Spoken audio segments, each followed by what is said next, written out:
Hello, everyone. Thank you, everyone, for joining us today. We're really excited to have you all here for our webinar, The Power of Collaboration, Strategies and Lessons Learned from our National Girls Collaborative Project, or NGCP network. My name is Amanda Sullivan. I'm Senior Program Developer here at the National Girls Collaborative Project, and I manage our webinars. I'm really excited to be collaborating and chatting with all of you today. If you need captions, you can turn on those auto-generated captions on the lower right hand of your screen. And just letting you know, this presentation will be recorded. If possible, stay muted unless you're prompted to chat and interact with us, which you will be invited to do so during today's webinar, but you'll know when that's happening. And until then, we ask that you use the chat function to communicate, collaborate, and let us know who you are and where you're joining from. We would like to just give you a little bit of background on who we are and what we do in case this is your first time joining us for an NGCP event. So you can see our vision on screen here. Our goal is to create STEM experiences that are as diverse as the world we live in. We're a national network of diverse shareholders who are working together to advance the agenda in gender equity. And we bring together organizations that are committed to informing and encouraging girls to consider pursuing STEM. And you can see a few of our core goals here on our next slide. We believe that STEM skills can be acquired by anyone and fostered in everyone. So our initiatives aim to build confidence and create a community of lifelong STEM activators. So we work to build and sustain our network of advocates to provide equitable and inclusive STEM opportunities. We work to catalyze equity in STEM from research to practice by providing actionable knowledge that transforms STEM experiences. And we hope to increase our collective impact by strengthening organizational effectiveness. And we will pop our link in the chat if you want to explore our website and learn more about who we are and what we do. These are just a few of our activities that might be interesting to you. And as I mentioned them, we'll put some links in the chat in case you want to learn more. We engage in many activities virtually and nationally, as well as through our local collaboratives. We partner with organizations to scale and deliver content, such as the Million Girl Moonshot in partnership with STEM Next and the Mott After School State Networks, serving hundreds of educators via local networks. Working with Lida Hill Philanthropies, NGCP manages the If Then collection, which is a digital library of photos, videos, and other media of women in STEM. It's a great resource. We just put the link in the chat. You can access all of that media at no cost. Locally, our state collaborative leadership teams offer convenings, professional developments, and more. And we also host an amazing youth advisory board. They help to review and provide feedback on our initiatives and our work. And they really are a big guiding voice in the future direction of what we do here at NGCP. If you're interested in joining us for future events, we would love to have you. And this is the best way you can hear about them. You can check out our website to find our national webinars like this one that we offer monthly. Sign up for our monthly newsletter, which is the first place you'll hear about our new resources and events. And of course, I mentioned our website where you can find exemplary practices related to topics on engaging girls in STEM, access and equity, and research, statistics, and more. Well, that was a lot. I hope it was helpful and you can check out some of those resources, but I'm just really thrilled to get started with our webinar today that is all about collaboration. And our two speakers are two women that really inspire me in the work that they do at NGCP and beyond. And I know you're going to love hearing from them. So let me just say a few brief words before I let them take it away with our presentation today.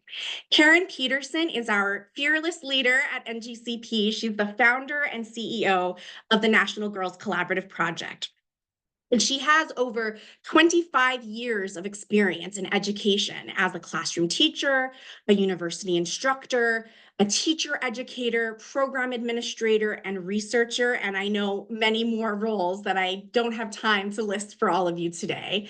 She founded NGCP over 20 years ago with 3 other collaboration enthusiasts. She has expertise in STEM equity project development, effective national scale-up strategies, dissemination, staff capacity building, and more. So welcome, Karen. Thank you so much for lending your voice and leadership with all of us here today. We're also joined today by Dr. Brenda Britch, who is the Director of Research and Evaluation at NGCP. Brenda believes in the potential of research to transform practice and works to make research accessible to a broad audience of educators and other professionals invested in equity in STEM. In her current role, Brenda focuses on making research accessible for practitioners in the NGCP network, building their capacity to provide equitable STEM opportunities for youth. Welcome, Brenda. I'm so thrilled to have you here as well. Well, thank you to our wonderful speakers, and let you take it away. Thanks, Amanda. It's great to see many friends and colleagues, and also new potential collaborators here as well. And if you came in to the meeting after Amanda talked a little bit about the format for today, I'll just say that this is going to be interactive, and we will be sending you into breakout rooms for discussions. We will not be recording the breakout rooms, but we wanted to let you know that, I put in the chat, collaboration equals chatting, because it's difficult to collaborate with someone if you're not having a conversation with them, right? So we're going to start out with something we call collaboration networking. This is something that NGCP developed many years ago. It's similar to speed dating, but it's a little different because our NGCP collaboration model is based on identifying needs and resources, right? Everybody has needs, and everyone has resources. And so we do this activity called collaboration networking, so you can share those needs and those resources and help each other. And so I'm going to ask for someone in the chat to give an example of a need that you might have. A professional need, not a personal need, a professional need. Does somebody have an example of a need that they could share in the chat?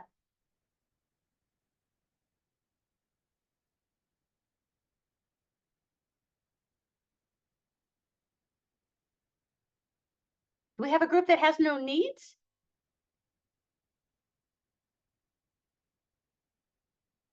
Staff development, perfect, right. That's a great example of a need. And I'm sure that others have a similar need.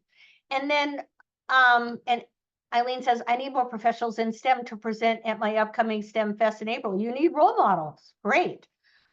Great example. $1 million. Resources, monetary resources are helpful.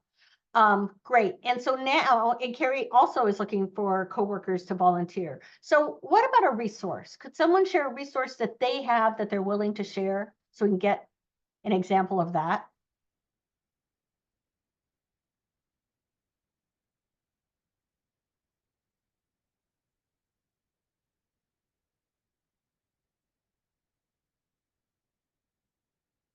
Personal experience, that's right. Everyone has experiences, expertise. Everyone has something to share. So we're going to send you into breakout rooms. There'll be 2 or 3 people. And in that room, you'll have about 5 minutes total. So you'll want to introduce yourself with your organization and your role. And then you want to share a need, something that you need to meet your goals. And also resources that you have to share. Right, Courtney has curriculum that's open source. So I hope she'll bring that up in her collaboration networking, right? And just share for about, as we said, maybe 2 minutes each, depending on how many people are in there. We're going to do 2 rounds of this. So we'll send you into a room. You'll have about 5 minutes. Then we'll end that room. You'll come back into the large room. We'll send you into another room. Hopefully nobody will get whiplash. And you'll get to meet some more people. And then we'll come back together and debrief. So are we ready, Amanda? All right, go for it. Happy collaborating.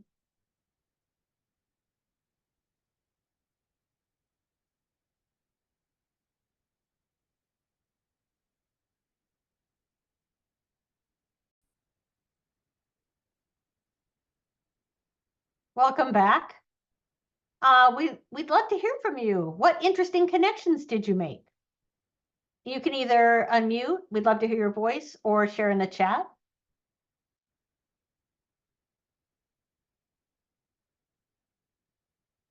I can share. Go for it. Okay. Yeah. I was very excited to meet Susan from Hopeful Encounter. They're based in Fresno, and our organization has been thinking about how ways that we can extend our programming and get it to people out in more rural. I know Fresno's not completely rural, but outside of like the urban centers in California. So that was neat and serendipitous. That's wonderful. And Carrie, that's a great suggestion. And we've done that before. We have a Google Doc and everybody enters in their information. Why don't we do that? When we send out the recording to everybody who's registered, we'll have a link to a Google Doc and folks can go ahead and enter in their information if they're willing to share it. That's a great idea. We'll remember to do that next time. I know that I've often participated in webinars where we shared things and I went back to that. So, Kat, same thing. We'll make sure that we do that. Thank you for that great idea. Does anyone else have a connection they'd like to share?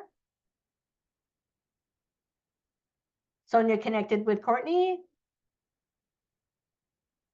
Richard connected with Technovation, learning about the Technovation Challenge.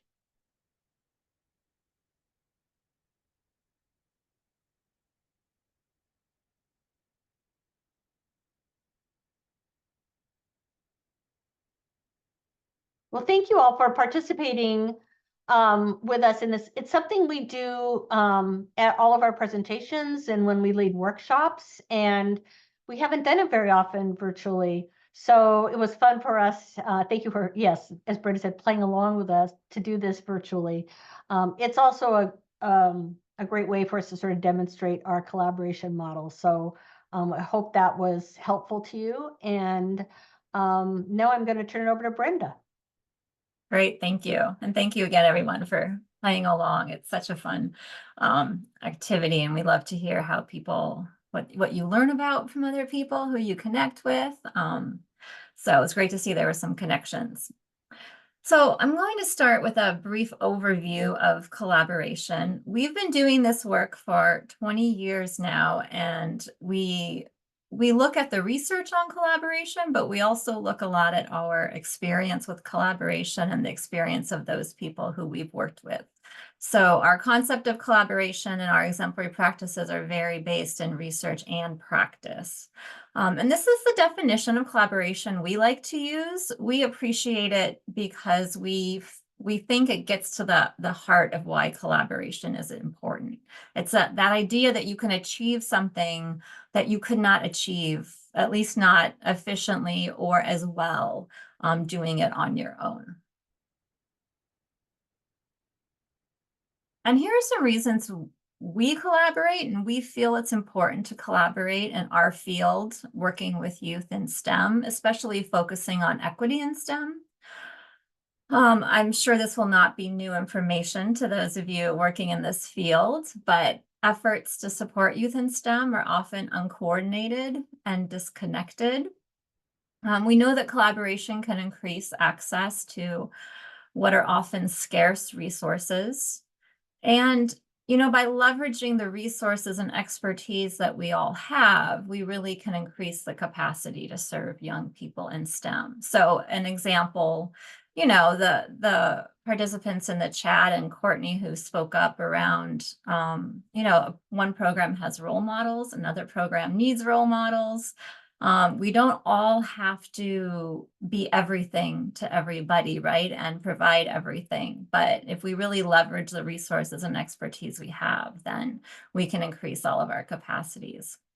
Are there other benefits to collaboration or reasons to collaborate in your work that we haven't mentioned that you'd like to mention? If so, feel free to put them in the chat. You're also always welcome to unmute and speak up.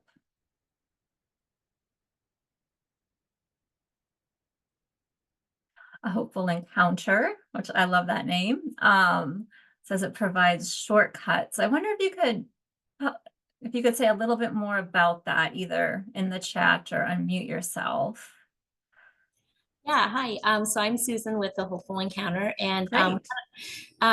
what collaboration has been helpful for me the most is that we get to learn from others' experiences, and so then in a sense that gives us like a shortcut, right, to whatever goal it is that we're trying to reach, instead of us making mistakes that has already been made. Based off of the our collaborations, we learn from those experiences and we don't make those mistakes, right? Or they tell us that, you know, they did this, and so like just do this now. So stuff like that. That's great. Thank you so much for sharing. And I think Courtney's kind of echoing that point in the chat. So it's not just about sharing resources and content knowledge necessarily, right? It's also about sharing lessons learned so we're not all making those same mistakes again. I love that. Thank you for sharing. Anyone else want to share something they've benefited from in collaboration? And feel free to put it in the chat as well. You don't have to unmute, but keep thinking as we move on. This we've found in our work, our evaluation has shown that when the educators we work with and programs that we work with collaborate around the programs they're providing in STEM, they increase their efficiency, effectiveness, and their overall capacity to serve girls and other youth in STEM. So we know that it really is beneficial and can help us all collectively to provide more and higher quality opportunities. Thank you, Sonia. I see you learn about organizations and how its resources can enhance STEM activities. Exactly. And just the more we know about other people doing this work, the better for all of us, right? So of course, there are challenges to collaboration as well.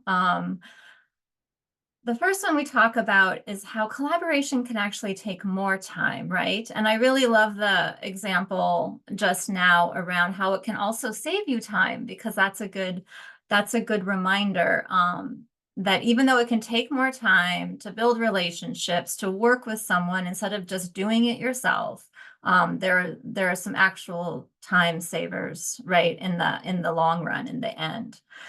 We know that trust is really critical for collaboration to be successful. When it's not there, there can often be challenges. And again, that's connected to time, right? Because if you haven't worked with a partner before, don't know them well, it can take more time to build up that trust with your partner. I think we've probably all worked with organizations or programs where the systems are not flexible. They don't necessarily encourage collaboration, right? And this may just be logistical barriers. It might be that an organization doesn't really understand the value of collaboration. It could be time constraints, budget constraints, but there are often systemic barriers that we need to overcome to really engage in successful collaboration. And I see some more people putting examples in the chat. I think we're about benefits. Also, it can save money, right? That's an excellent point. We'll talk about that a little bit more later when we do some examples. And feel free, if you know some other challenges that we haven't mentioned or that you've encountered, to put those in the chat as well.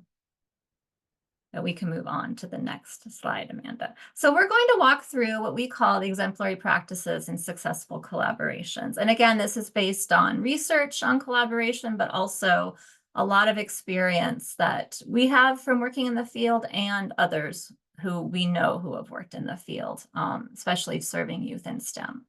And we have 4 main categories we're going to walk through: prepare, look, plan, and build. And I'll start with prepare.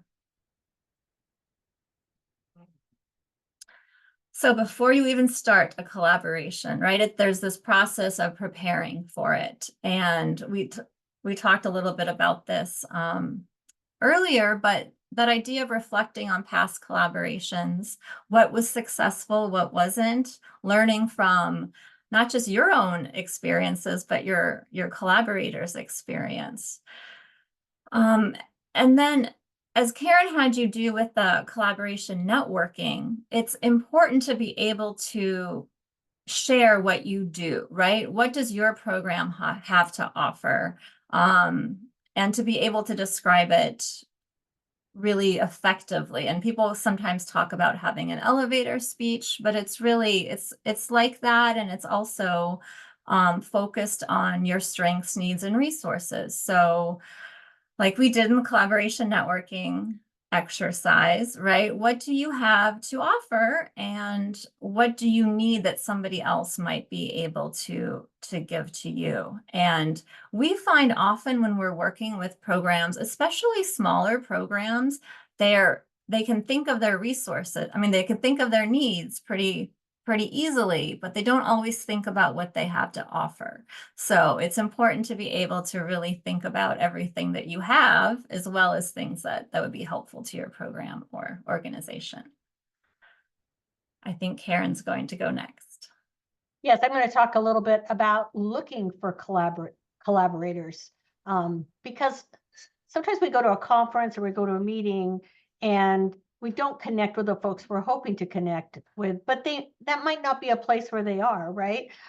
So really think about who is it that you want to collaborate with, and where are they? And I like to use the example of the Society for Women Engineers. Way in the beginning, when we were doing this work, we were working with lots of girl-serving organizations, and they were looking for role models, but they didn't know how to find them.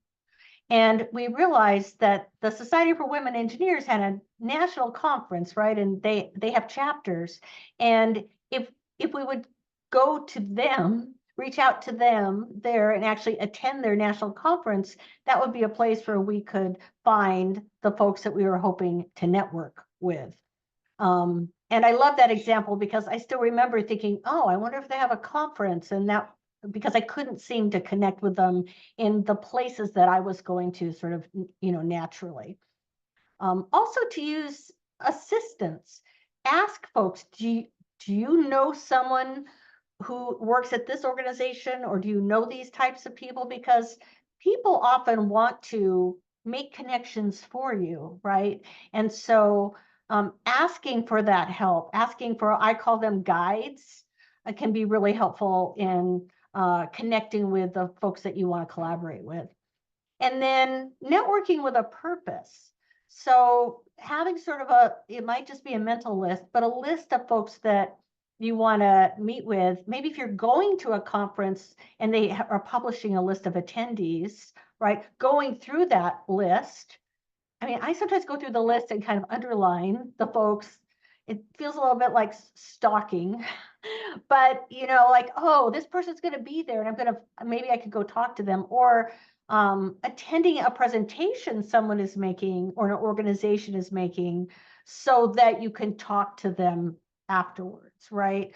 And that goes back to sort of having the list of needs and who you're looking to connect with. And I will say that I call it stalking, but people are usually flattered and they want to help you if you say, I've been wanting to meet you or connect with your organization because I'm working on this project, right?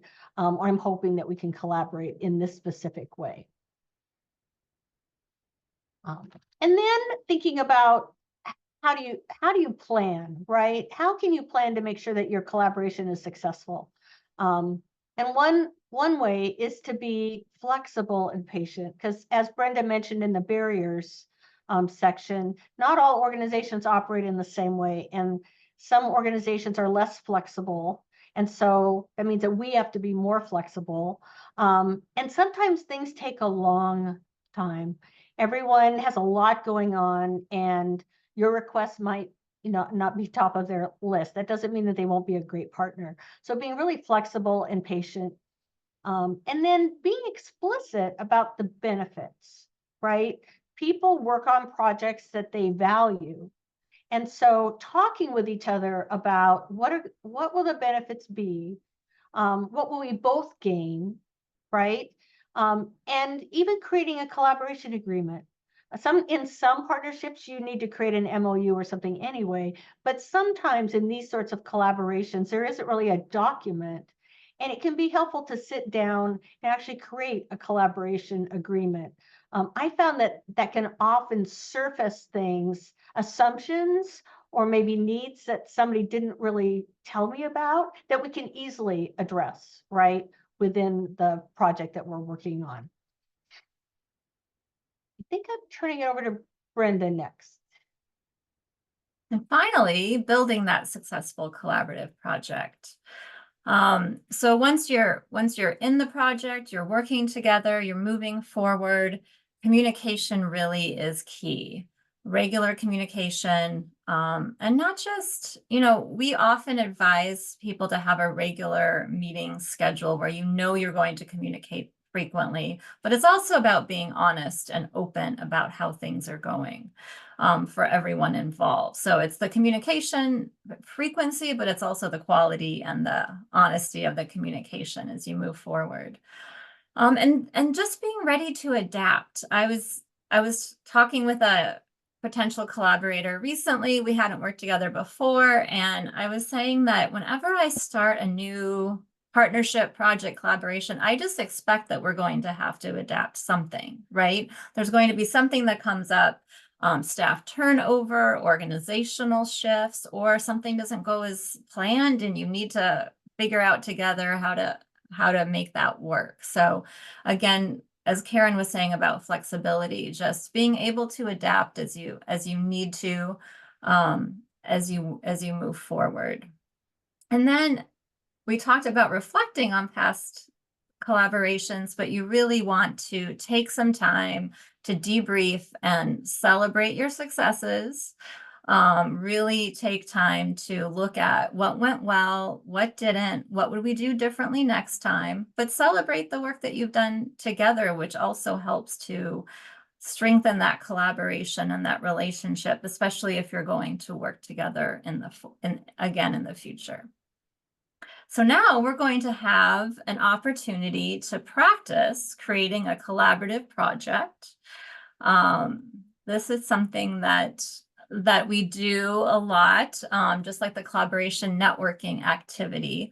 And what we're going to ask you to do is work with a couple other people. We'll put you in groups again and design a collaborative STEM project that would benefit all of your organizations. So introduce yourself quickly if you haven't met in the collaboration networking activity, and what your organization does, what you have, what you come from, what you're focused on, and how could the group work together on a project to serve youth in STEM. And you have $1,000 to work with. Okay, so think about how you can each contribute, and you can plan a project with $1,000. And it doesn't have to be a super complex project. We're only giving you a few minutes, right? So, but it's for you to talk with each other and identify how you can work together.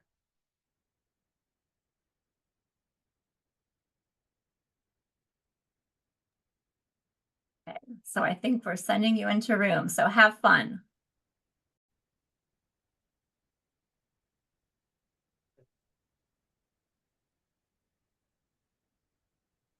Welcome back. We'd love to hear about your project. If somebody would like to share out and let us know sort of how you found ways for everyone to contribute and what you spent your $1,000 on.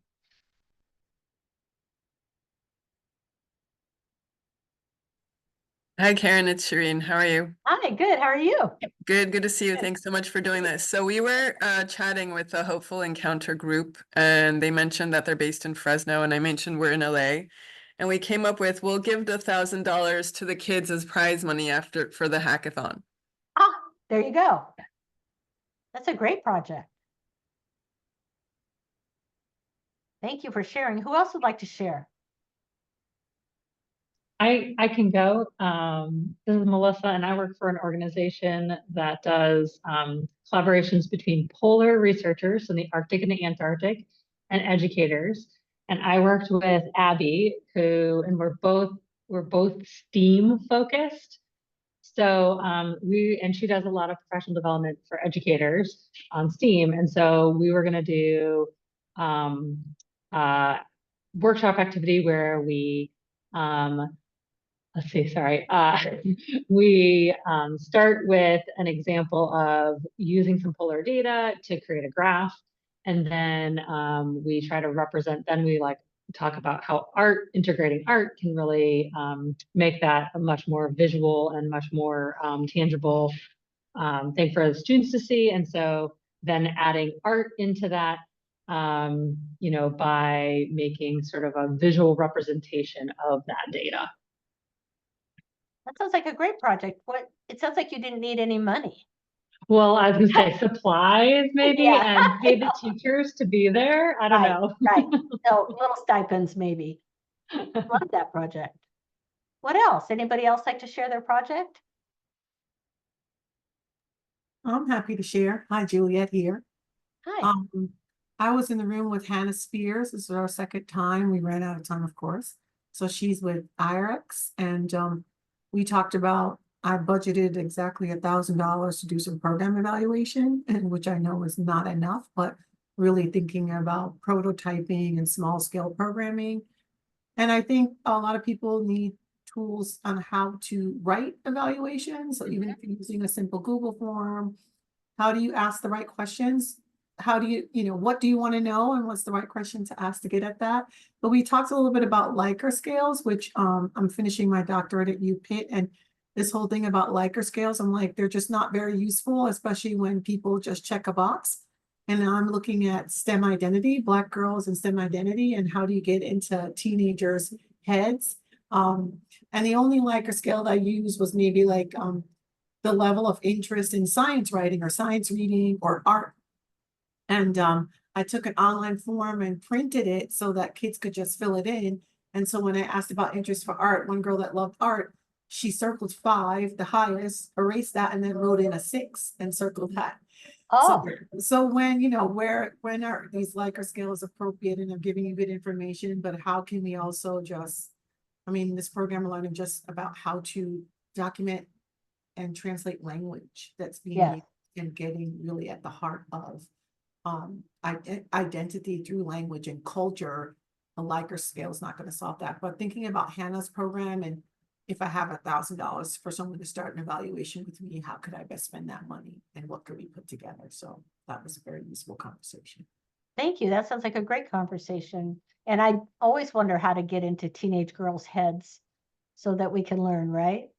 I tried it. It's really hard, but Yes, it's really. and then I did it with science mentors, right? So also getting in the head of the female scientists, and for them to reflect back on, it's easy to say, where were you when you were in middle school? What kinds of science, what relationships did you have with science? And for us to be a little bit more humble, right? They're like, I'm impressed the girls are so innovative and creative. When I was 13, I couldn't have done what I just saw them do. I think now that we live in this world of STEM and STEAM and all this outreach, they didn't have those programs growing up, and they're closer to the ages of the girls. And they're like, I wish I had something like this growing up. And I'm so happy that you're doing this work because it's so important for this age group, but really trying to create a culture of volunteerism that goes beyond a science talk or a presentation, and how do scientists really engage young people in their craft. And we need that sustained interest and engagement, right? Like, we know that one talk can be helpful, but it's not necessarily going to make the difference we hope to see.